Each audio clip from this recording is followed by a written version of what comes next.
ГСП онлайн. Городские новости сейчас. На прошедших выходных было совершено 2 кражи в магазинах торгово-развлекательного центра. Мужчина вынес из продуктового магазина бутылку дорогого коньяка. Подозреваемому на вид 30-35 лет. Рост 170-175 см. Среднего телосложения. Был одет в светлую футболку, серую куртку, джинсы желтого цвета, кроссовки с фиолетовой подошвой. Волосы с проседью, борода и усы. Алкогольный напиток оценивается примерно в 4000 рублей.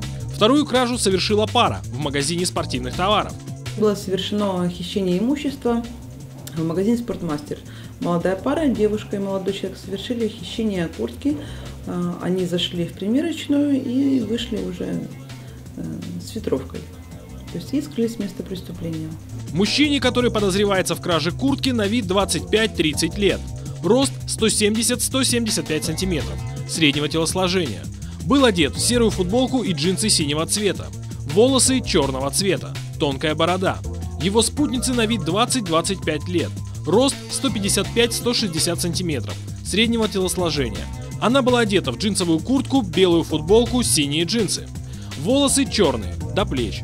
Всех, кто владеет какой-либо информацией, либо узнал людей на видео, просим обратиться в органы внутренних дел.